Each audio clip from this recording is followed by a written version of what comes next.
ಕರ್ನಾಟಕ ರಾಜ್ಯದ ಶಿಕ್ಷಕ ಹುದ್ದೆಗಳಿಗೆ ಕಾಯುತ್ತಿರುವ ಅಭ್ಯರ್ಥಿಗಳಿಗೆ ಇದೊಂದು ಶುಭ ಸುದ್ದಿ ಎನ್ನಬಹುದು.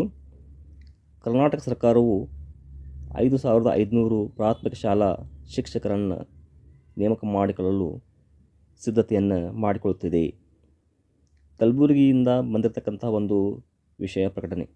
ರಾಜ್ಯದಲ್ಲಿ ಶೀಘ್ರವೇ 5,500 ಪ್ರಾಥಮಿಕ ಶಾಲಾ ಶಿಕ್ಷಕರನ್ನು ನೇಮಕ ಮಾಡಿಕೊಳ್ಳುವುದಾಗಿ ಸಚಿವ ಡಾಕ್ಟರ್ ಶರಣಪ್ರಕಾಶ್ ಪಾಟೀಲ್ ತಿಳಿಸಿದ್ದಾರೆ. ಕಲ್ಯಾಣ ಕರ್ನಾಟಕ ಭಾಗದಲ್ಲಿ 5,500 ಪ್ರಾಥಮಿಕ ಶಾಲೆ ಶಿಕ್ಷಕರ ಭರ್ತಿ ಮಾಡಲಾಗುತ್ತಿದೆ.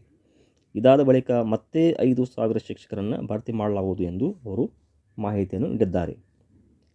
ಕಲಬುರಗಿ ನಗರದ KCT ಇಂಜಿನಿಯರಿಂಗ್ ಕಾಲೇಜಿನಲ್ಲಿ ಕರೆದ ಪತ್ರಿಕಾಗೋಷ್ಠಿ ಉದ್ದೇಶಿಸಿ ಮಾತನಾಡಿದ ಅವರು, ಕಲ್ಯಾಣ ಕರ್ನಾಟಕ ಭಾಗದಲ್ಲಿ 5,500 ಪ್ರಾಥಮಿಕ ಶಾಲೆ ಶಿಕ್ಷಕರ ಭರ್ತಿ ಮಾಡಲಾಗುತ್ತಿದೆ. ಇದಾದ ನಂತರ ಮತ್ತೆ 5,000 ಶಿಕ್ಷಕರನ್ನು ಭರ್ತಿ ಮಾಡಲಾಗುವುದು ಎಂದು ಅವರು ಸೂಚನೆಯನ್ನು ನೀಡಿದ್ದಾರೆ.